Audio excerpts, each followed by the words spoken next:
بسم اللہ الرحمن الرحیم۔ السلام علیکم ورحمۃ اللہ وبرکاتہ۔ میرے پیارے پیارے مسلمان بھائیوں اور بہنوں، آج کی ویڈیو میرے تمام ویورز کی ڈیمانڈ پر ہے جنہیں میری 1400 ایئرز اولڈ مدینہ سٹی اور مسجد نبوی صلی اللہ علیہ وسلم کی 3D ماڈل ویڈیو بہت پسند آئی اور انہوں نے اس ویڈیو کو اور تفصیل سے بیان کرنے کی خواہش ظاہر کی۔ ماشاء اللہ۔ تو چلیے جانتے ہیں کہ کس طرح 1400 سال پہلے آپ صلی اللہ علیہ وسلم مدینہ تشریف لائے۔ پیارے مسلمانوں، جب مدینہ منورہ کے مسلمانوں کو یہ خبر ملی کہ اللہ کے رسول صلی اللہ علیہ وسلم مکہ معظمہ سے ہجرت کر کے مدینہ منورہ کی طرف نکل چکے ہیں، تو وہ لوگ آپ صلی اللہ علیہ وسلم کے انتظار میں روزانہ صبح سویرے اپنے گھروں سے نکل پڑتے اور ہرا کے مقام تک آ جاتے، جو مدینہ منورہ کے باہر ایک پتھریلی زمین ہے، اور وہاں آپ صلی اللہ علیہ وسلم کی آمد کا انتظار کرتے، اور جب دوپہر میں دھوپ میں تیزی آ جاتی تو مایوس ہو کر واپس لوٹ جاتے۔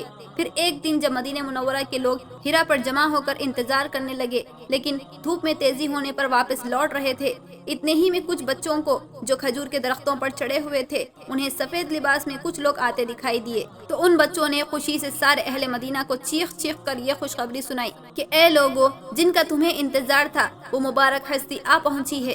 یہ الفاظ سنتے ہی سارے مدینہ کے لوگ جمع ہو گئے اور دیکھا کہ ایک درخت کے سائے کے نیچے آپ صلی اللہ علیہ وسلم اور ان کے صحابہ اکرام آرام کر رہے تھے۔ ایک روایت میں آتا ہے کہ 500 سے کچھ زیادہ انصاریوں نے آپ صلی اللہ علیہ وسلم کا استقبال کیا۔ وہاں سے چل کر حضور صلی اللہ علیہ وسلم قباء تشریف لائے اور قبیلہ بنی عمر کے ایک شخص کلثوم بن مطعم رضی اللہ تعالی عنہ کے گھر قیام فرمایا۔ بنی عمر کا یہ گھرانہ قبیلہ اوس میں سے تھا، جو آپ صلی اللہ علیہ وسلم کے مدینے تشریف لانے سے پہلے ہی مسلمان ہو چکے تھے۔ قباء میں آپ صلی اللہ علیہ وسلم نے ایک مسجد کی بنیاد رکھی جس کا نام مسجد قباء رکھا گیا۔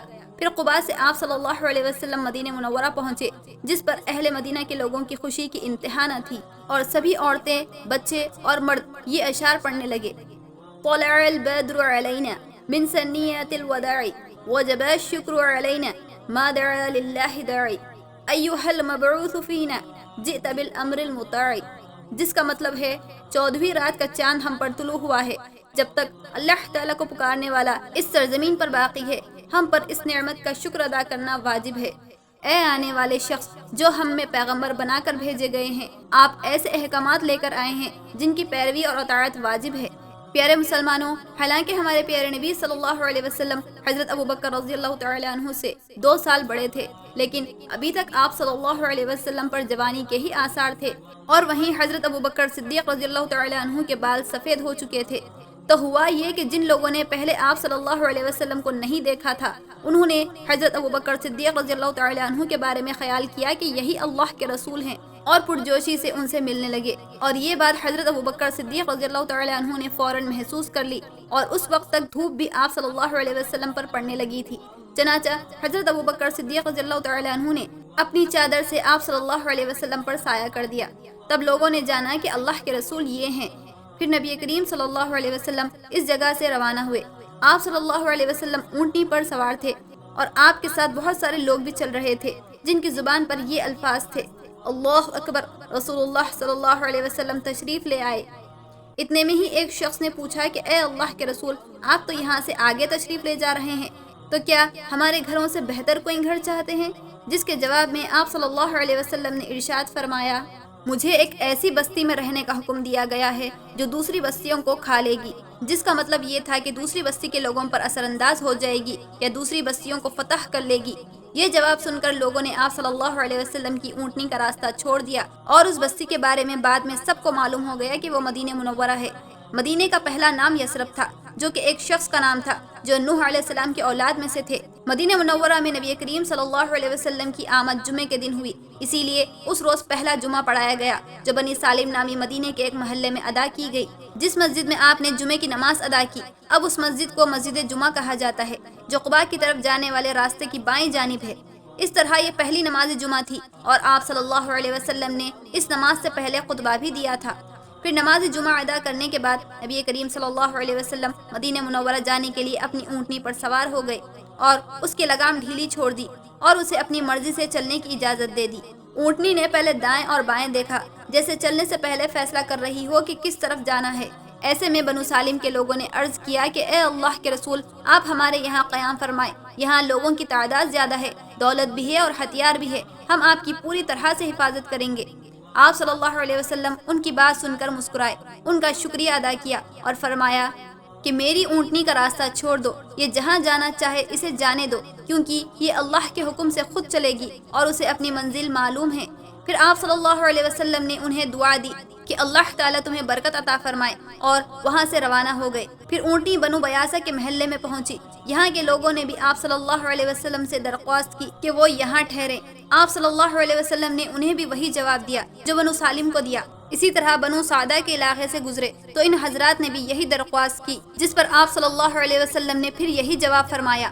اونٹنی آگے بڑھی اور اب یہ بنو عادی کے محلے میں داخل ہوئی، جہاں آپ صلی اللہ علیہ وسلم کے دادا عبد المطلب کا ننیھال تھا۔ ان لوگوں نے عرض کیا کہ ہم آپ کے ننیھال والے ہیں، اسی لیے آپ یہاں قیام فرمائیں، ہم آپ کے رشتہ دار بھی ہیں اور آپ کی حفاظت بڑھ چڑھ کر کریں گے۔ آپ صلی اللہ علیہ وسلم نے انہیں بھی وہی جواب دیا کہ یہ اونٹنی معمور ہے اور اسے اپنی منزل معلوم ہے۔ پھر اونٹنی اور آگے بڑھی اور اسی محلے میں ایک جگہ بیٹھ گئی۔ یہ جگہ بنو مالک بن نجار کے محلے کے پاس تھی اور حضرت ایوب انصاری رضی اللہ تعالی عنہ کے دروازے کے قریب تھی۔ پھر اونٹنی نے اپنی گردن زمین پر رکھ دی اور اپنا منہ بغیر کھولے ایک آواز نکالی، اور آپ صلی اللہ علیہ وسلم اس پر سے اترے اور فرمایا کہ اے میرے پروردگار، مجھے مبارک جگہ پر اتارنا اور تو ہی بہترین جگہ ٹھہرانے والا ہے، اور اس جملے کو 4 مرتبہ دہرایا اور فرمایا انشاءاللہ یہی قیام گاہ ہوگی۔ پھر آپ صلی اللہ علیہ وسلم نے سامان اتارنے کا حکم دیا۔ حضرت ایوب انصاری رضی اللہ تعالی عنہ نے عرض کیا کہ یا رسول اللہ صلی اللہ علیہ وسلم، کیا میں آپ کا سامان اپنے گھر لے جاؤں؟ جس پر آپ صلی اللہ علیہ وسلم نے انہیں اجازت دے دی اور وہ سامان اتار کر اپنے گھر لے گئے۔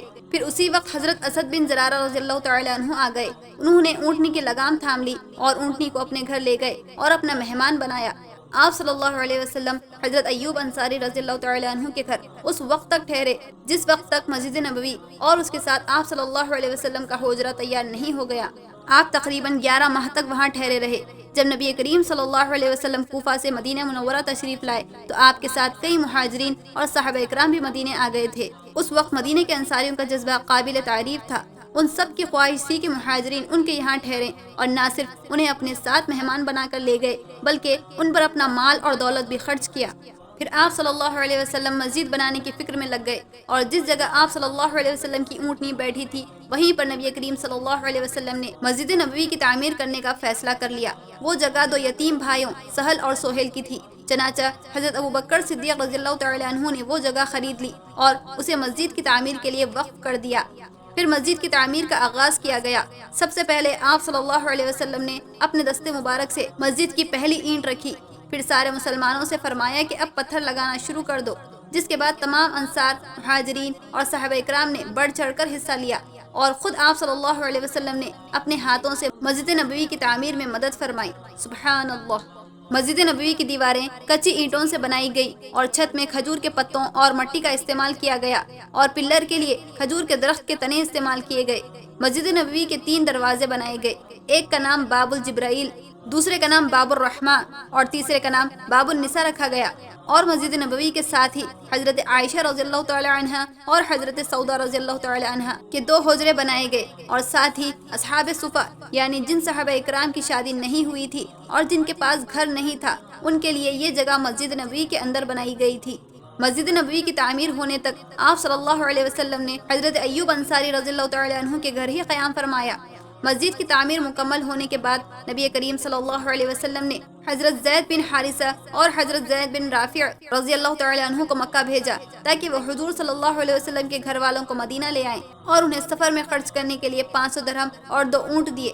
اس طرح یہ دونوں صحابہ اکرام آپ صلی اللہ علیہ وسلم کی شہزادیوں حضرت فاطمہ اور حضرت ام کلثوم رضی اللہ تعالی عنہا کو اور ان کی 2 ازواجات حضرت عائشہ اور حضرت سودا رضی اللہ تعالی عنہا کو اور ان کی دائی حضرت ام ایمن رضی اللہ تعالی عنہا اور ان کے بچوں کو اپنے ساتھ لے کر مدینہ منورہ آ گئے۔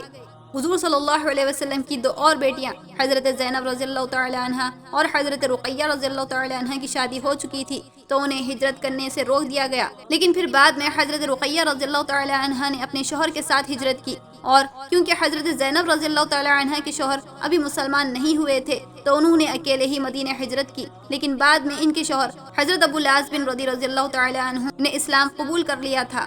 حضرت ابوبکر صدیق رضی اللہ تعالیٰ عنہ کے گھر والے بھی آپ صلی اللہ علیہ وسلم کے گھر والوں کے ساتھ ہی مدینہ منورہ آ گئے۔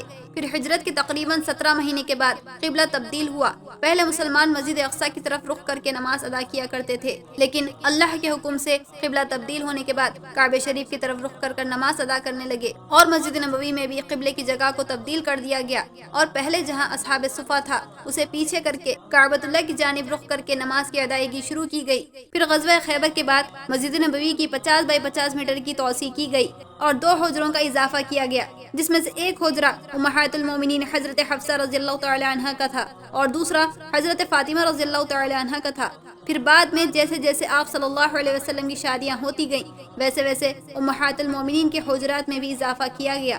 مسجد نبوی کی تعمیر کے بعد اس میں روشنی کا مسئلہ سامنے آیا، تو اسے دور کرنے کے لیے پہلے کھجور کی شاخیں جلائی گئی۔ پھر جب حضرت تمیم داری رضی اللہ تعالی عنہ مدینہ تشریف لائے تو وہ اپنے ساتھ قندیلیں، رسیاں اور زیتون کا تیل لائے۔ حضرت تمیم داری رضی اللہ تعالی عنہ نے یہ قندیلیں مسجد میں لٹکا دی، پھر رات کے وقت انہیں جلا دیا۔ یہ دیکھ کر حضور صلی اللہ علیہ وسلم نے ارشاد فرمایا کہ ہماری مسجد روشن ہو گئی، اللہ تعالیٰ تمہارے لیے بھی روشنی کا انتظام فرمائے۔ سبحان اللہ۔ پیارے مسلمانوں، اس ویڈیو کو یہیں پر اینڈ کرتی ہوں اور امید کرتی ہوں کہ اس ویڈیو سے آپ سبھی کو 1400 سال پہلے کی گئی مسجد نبوی صلی اللہ علیہ وسلم کی تعمیر کی تفصیلات بہت اچھے سے جاننے کو ملی ہوگی۔ تو اس ویڈیو کو زیادہ سے زیادہ شیئر کریے، لائک کریے اور چینل کو سبسکرائب کریے۔ تو چلیے پھر ملتے ہیں اگلی ویڈیو میں، تب تک کے لیے اللہ حافظ۔